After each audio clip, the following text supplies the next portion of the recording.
Thanks for watching. Don't forget to like, comment, share and subscribe to Mufti Tariq Masood, famous scholar.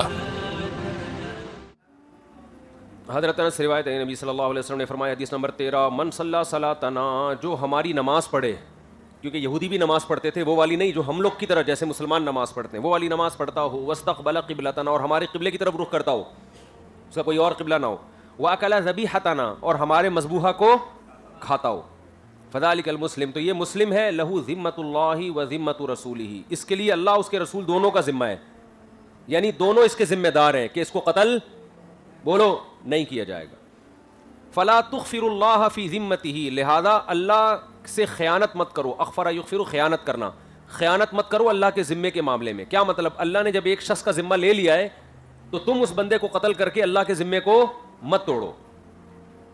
کیا مطلب حدیث کا؟ حدیث کا مطلب یہ ہے کہ جو نماز پڑھتا ہو اور جو قبلے کی طرف، ہمارے قبلے کی طرف رخ کرتا ہو، ہمارا ذبیحہ کھاتا ہو، تو وہ مسلم ہے. سمجھ رہے ہو؟ قادیانی اس حدیث سے استدلال کرتے ہیں کہ بھئی ہم بھی تمہارے قبلے کی طرف رخ کرتے ہیں، ہم بھی ذبیحہ آپ کا کھانے کو حلال سمجھتے ہیں اور ہم وہی نماز پڑھتے ہیں، صحیح ہے نا؟ تو ہم بھی کیا ہیں؟ مسلم ہیں.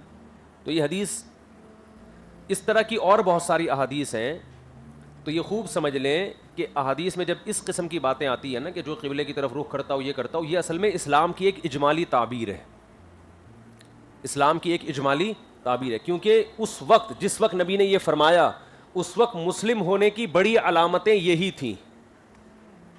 اس کا یہ مطلب نہیں ہے کہ جو اسلام کے بنیادی ضروری عقائد کا انکار کرے، بس یہ چند کام کر لے تو وہ بھی مسلم ہے. تو اس وقت اسلام کی بڑی بڑی علامتیں کیا تھیں؟ یہی تھیں. یعنی اگر آپ کسی میں یہ عمل دیکھتے تو یقین ہو جاتا کہ یہ کیا ہے؟ مسلم ہے. یعنی یہ یہودیت کو بھی چھوڑ چکا ہے، عیسائیت کو بھی چھوڑ چکا ہے. تو اور بھی اس طرح کی احادیث آ رہی ہیں، جو یہ کام کر لے وہ مسلم ہے، جو یہ کام کر لے وہ مسلم ہے، حالانکہ اس کے علاوہ بھی ہیں. تو وہ سب اصل میں اجمالی تعبیرات ہوتی ہیں کہ اس وقت اسلام انہی چیزوں سے پتہ چلتا تھا کہ یہ غیر مسلم نہیں ہے بلکہ کیا یہ مسلم ہے. کیونکہ ختم نبوت کے انکار کا تو تصور نہیں تھا نا اس وقت، نہ ختم نبوت کے انکار کا مسئلہ تھا، نہ زکوٰۃ کے انکار کا. حضرت ابو بکر کے بعد زکوٰۃ کے منکرین پیدا ہوئے. پھر تو اسلام کی جہاں بھی اجمالی تعبیر آئے گی، اور اسی طرح فقہا نے بھی اس عقیدہ طحاوی میں لکھا ہے کہ جو قبلے کو فالو کرتا ہو وہ مسلم ہے. تو یہ سب اس کے لیے ایک لفظ یاد کر لیں کہ یہ اسلام کو تفصیل سے نہیں ڈیفائن کیا جا رہا بلکہ اجمالی طور پر ایک خاکہ پیش کیا جا رہا ہے. اور یہ اجمال میں انہی چیزوں کا ذکر اس لیے کیا کہ جس وقت یہ بیان کیا جا رہا تھا اس وقت یہ اس کی علامت تھی کہ یہ کیا ہے؟